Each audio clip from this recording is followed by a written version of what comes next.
Selamat datang kembali di channel Tom Techno. Saya bikin video lagi dalam waktu dekat ini karena ada kabar yang menarik lagi. Setelah kemarin ada berita tentang Okta Investma ditutup, dan beritanya masih simpang siur ya, benar ditutup atau dihack itu masih dalam masih bingung. Jadi kita tunggu aja nanti kelanjutannya bagaimana. Nah, kali ini saya akan memberikan informasi terkait dengan yang beberapa hari lalu juga sempat heboh. Ini terkait dengan MetaTrader MT4 dan MT5 bahwa dihapus dari iOS atau App Store. Ya, banyak rumor yang berseliweran nih, katanya nih gara-gara perang antara Rusia dan Ukraina, sehingga dianggap akhirnya pemerintah Amerika memban aplikasi-aplikasi yang berasal dari Rusia, yang salah satunya adalah MetaTrader, yang memang aplikasi ini berasal dari Rusia, walaupun kantornya sekarang beralih ke mana ya, ke Cyprus kalau nggak salah. Nah, ternyata baru-baru ini saya lihat di berita dari website Forbes ya, Forbes.com, ini website bukan abal-abal. Di sini dinyatakan bahwa judulnya adalah, nih saya langsung ya, saya perlihatkan di sini bahwa Apple remove a trading app linked to crypto scam from the App Store. Judulnya adalah Apple meremove atau menghapus aplikasi trading yang terkait dengan scam kripto dari App Store. Nah, gimana? Nah, kita baca bareng. Jadi ini saya bacakan ya, saya artikan juga. A popular smartphone app used to conduct foreign exchange transaction known as MetaTrader MT5 dan MT4 ternyata telah dihapus dari App Store last Friday, dari Jumat kemarin, yaitu Jumat sekarang tanggal 27, berarti 3 hari yang lalu ya, berarti 24. As of this writing, the app remains available on Google Play Store. Nah, jadi di Google masih ada, di Android masih ada saat berita ini ditulis ya oleh Forbes ya. Nah, ini the app, which is made by a Cypriot-based company called MetaQuotes, has been used to perpetrate a new type of cryptocurrency scam known as pig butchering, where a scammer build a long-term relationship with their victim before convincing them to invest money over time. Nah, jadi di sini dituduhkan bahwa MetaQuotes ini yang berbasis di Cyprus, tapi sebenarnya ini perusahaan dari Rusia, bahwa dia semacam bisa dipakai untuk cryptocurrency scam yang dianggap sebagai pig butchering. Nah, pig butchering ini kalau nggak salah mungkin semacam itu loh, kalau di Indonesia itu yang nawaran invest nanti berimbal hasil tinggi, pertama kecil-kecil, lama-lama dia menghilang, tidak akan memberikan bunga atau return lagi. Kira-kira seperti itu pig butchering.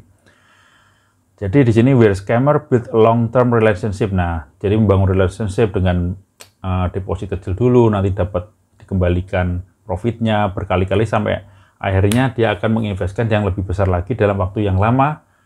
Setelah terkumpul banyak, mereka akan scam atau kabur. Nah,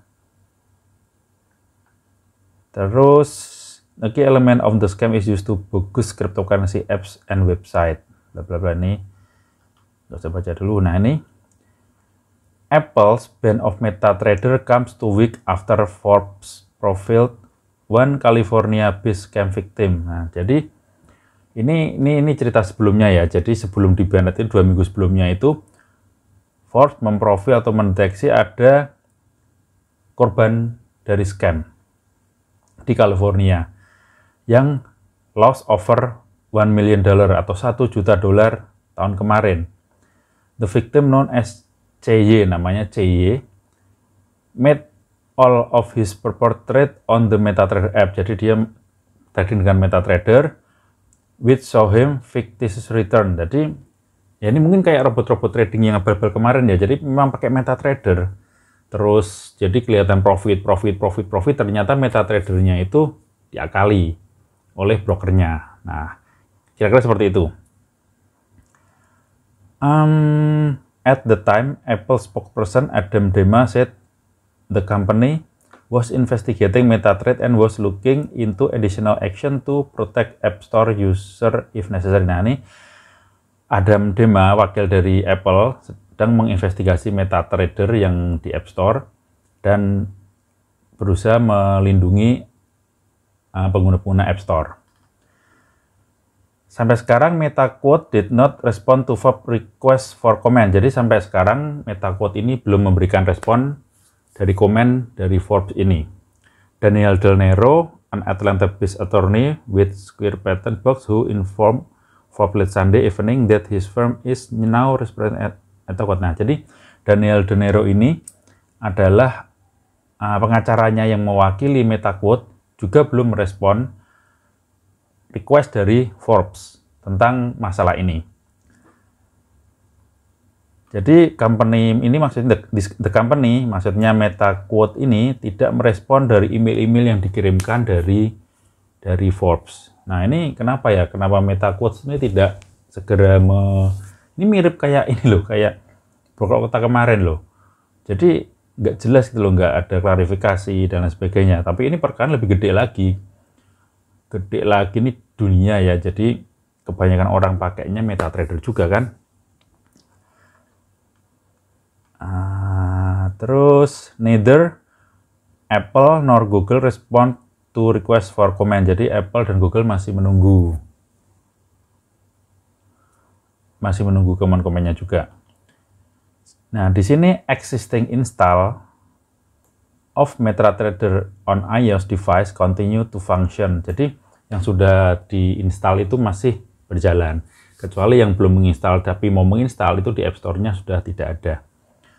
However, ini ada lucu nih.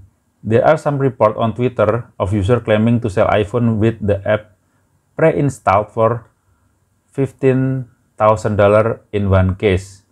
Nah, jadi ada yang nyari-nyari untung di sini. Jadi ada yang jual iPhone-nya yang sudah ada MT4-nya atau MT5 ya, MetaTrader-nya mereka menjualnya $15.000. Berapa nih kalau kalikan 15.000? Mungkin sekitar hampir 200 juta. Bayangin, menjual handphonenya yang ada MetaTrader-nya. Kan begitu berharganya MetaTrader ya. Benar-benar. Jadi orang luar sana itu juga, kita tuh ya nggak beda-beda jauh. Ada kesempatan, dalam kesempitan, sikat. Oke ya. Nah, di sini as Forbes previously reported, MetaTrader which offer licenses for its software does enable legitimate trade by actual brokerage. Nah, di sini maksudnya Forbes report atau dilaporkan bahwa MetaTrader ini menawarkan lisensi softwarenya kepada broker-broker. It is an agnostic trading platform, one that is used by mainstream foreign exchange trade like Wanda. Nah, ini MetaTrader ini mainstream, jadi sangat dipakai di mana-mana, bahkan like Wanda, terus dan broker-broker besar tuh pakai ini semua, banyak yang pakai. Nah, ini but, jadi tadi maksudnya ini tuh dipakai di broker-broker besar, but according to Global Anti-Scam Organization atau GASO, organisasi anti-scam, a scam victims advocacy group, MetaTrader also allow license to use a particular plugin known as virtual dealer, which can be used by scammer to manipulate use price and simulate balance or profit loss. Nah, ini dia. Kabarnya dari dulu memang saya pernah dengar bahwa MetaQuote itu ada namanya plugin virtual dealer, di mana plugin ini sebenarnya digunakan untuk broker-broker untuk markup spread. Karena memang broker kan pendapatannya dari spread ya. Makanya ada broker yang spreadnya tipis, tapi nanti ada komisinya. Ada broker yang tanpa komisi, tapi ada spreadnya tebal. Itu adalah sumber pendapatan dari broker. Tapi masalahnya, kenapa virtual dealer ini bisa juga dipakai untuk memanipulasi, misalkan tradingnya, historinya. Macam-macam bisa dipakai di sini. Disebutkan di sini kan, can be used scammer to manipulate the market price. Harganya bisa di-smooth ya. Mungkin harga terkait dengan spread ya, tapi kan yang wajar. Dan simulate account balance-nya dibikin fake mungkin. Nah, jadi mungkin ini brokernya broker kreatan ya, broker buatan yang abal-abal kayak kemarin terjadi di kita. Kemudian scammernya tuh orangnya tuh kerjasama, atau dia buat broker itu terus dia bisa mengotak-atik balance palsu gitu, yang demo ditulis jadi real, kan bisa seperti itu. Profit loss-nya juga bisa dimanipulasi. Everything looks and feel real, but it's all a fabrication. Jadi terlihat nyata, tapi sebenarnya ini adalah rekayasa. Menurut report dari GASO tadi ya, Anti-Scam Organization. Nah, itu dia, dari dulu rumor bahwa MetaTrader ini ada virtual plugin-nya mungkin ternyata benar. Dan sebenarnya kenapa sih harus MetaTrader, MetaQuotes maksudnya, harus memberikan seperti itu? Harusnya memberikan virtual dealer-nya untuk terbatas dong, nggak bisa memanipulasi yang akan jatuhnya bisa dipakai untuk scammer-scammer ini. Mungkin hanya terbatas untuk spread, komisi, dan menentukan seperti itu ya, yang tidak akan merugikan trader penggunanya. Nah, ini bahaya sekali menurut saya. Kalau kepercayaan masyarakat terhadap MetaQuote ini sudah runtuh, nanti broker akhirnya bisa menggunakan, juga nggak akan menggunakan MetaTrader lagi, karena masih banyak ada GTrader, ada NinjaTrader, mungkin brokernya bikin sendiri.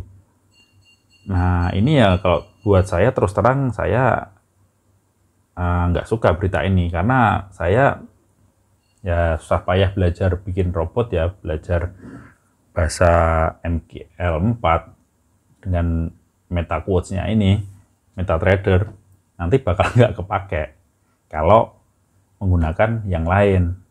Ya, semoga aja MetaQuotes bisa menjawab dengan benar, dengan baik, dan semoga alasannya bisa diterima. Nah, ini MetaTrader has provide no explanation as to how unscrupulous actor can use the software to illustrate fake trade, nor what action, if any, it has taken to mitigate this behavior. Nah, jadi MetaTrader ini sampai sekarang belum berikan penjelasan kenapa kok diberikan semacam ini loh, semacam plugin virtual dealer tadi, yang akan bisa menimbulkan kerugian dan disalahgunakan oleh scammer-scammer. Ya, apakah memang itu memang awalnya dulu? Kabarnya sih bahwa yang menciptakan MetaTrader ini dulu itu adalah software game. Maksudnya orang pengembang software game gitu. Jadi MetaTrader itu kayak software game, pernah baca di luar, banyak yang komen-komen seperti itu, tapi nggak tahu benar apa enggak ya. Kita lanjut. In July, the chairman of the Senate Banking Committee, Sen, Sherrod Brown, wrote letters to Apple CEO Tim Cook and Google CEO Sundar Pichai about how the companies are evaluating and ultimately allowing the proliferation of crypto apps in their app store. Nah, news of the apps removal was first reported by FX News Group and Finance Magnates on Sunday. Jadi mungkin ini Finance Magnates dan FX News Group ini sudah menghapus aplikasi-aplikasi yang berpotensi untuk scam. In a WhatsApp text message sent late Sunday evening, Chai tadi yang kerugian kena scam tadi ya. The victim who has still been unable to recoup of any his loss, jadi sampai sekarang belum kembali uangnya, menyatakan bahwa dia tuh senang bahwa sudah dihapus dari Apple. He had previously told Forbes that a large part of why he was convinced to download it was that it had positive review and could be found on App Store. Nah, dia menyatakan kepada Forbes, mungkin ini diwawancara sama Forbes ya, bahwa kenapa dia tertarik mendownloadnya adalah karena banyak positive review dan terdapat di App Store, akhirnya dia download. It's about time, he wrote. How many other victims occurred? Nah, jadi ini mungkin sudah waktunya. How many other victims? Jadi berapa victim atau korban yang lain juga mengalaminya. Dan dia merasa ini adalah hal yang betul dilakukan oleh Apple dengan meremove-nya. Oke. Jen Santiago Gasso, Deputy Director, juga menyatakan senang bahwa aplikasi sudah di-remove. Nah, ini if MetaTrader won't do anything on the grave issues raised by user who trust them, then the responsibility falls on platform like Apple and Google Play Store that list MetaTrader, he wrote in an email. Nah, ini dari Jen Santiago dari Gasso tadi ya. Jadi dia mengultimatum gini, jika MetaTrader tidak melakukan apa-apa terhadap isu ini, maka responsibility atau tanggung jawab ini jatuh pada platform yang tempat downloadnya, misalkan Apple Store, Play Store dari Google, yang akan bertanggung jawab katanya di email. Nah, kalau seperti ini, mau nggak mau kemungkinan kalau MetaQuest tetap diam saja, bisa jadi akan hilang juga dari Google Play. Nah, walaupun kalau Android mungkin bisa download tempat lain ya. Masalahnya kalau berkepanjangan, broker juga akan membanet juga dong. Apalagi broker-broker besar yang kredibel, nanti dia nggak mau nama baiknya tercoreng gara-gara menggunakan aplikasi yang sama dengan broker-broker yang menipu. Nah, saya harap ini nggak berkepanjangan, maksudnya segera selesai, MetaQuest bisa berikan jawaban yang masuk akal, yang bagus, atau mungkin dia kalau memang ada virtual plugin dealer tadi akan dihapus dari dia, fasilitas itu dihilangkan, sehingga trader juga bisa transaksi dengan nyaman. Saya harap ini tidak berkepanjangan ya, karena saya juga merasa rugi sekali kalau ini sampai hilang MetaQuest ini, karena sayang aja udah belajar capek-capek, nggak kepake lagi ilmunya. Ya, sedikit berita dari saya, semoga ini bisa mencerahkan hari ini. Ini bukan berita baik, tapi berita yang sangat buruk dan mungkin lebih buruk daripada hilangnya Okta kemarin, nggak beresnya Okta kemarin ya. Oke, selamat siang, sukses selalu. Sampai bertemu di video saya selanjutnya. Assalamualaikum warahmatullahi wabarakatuh.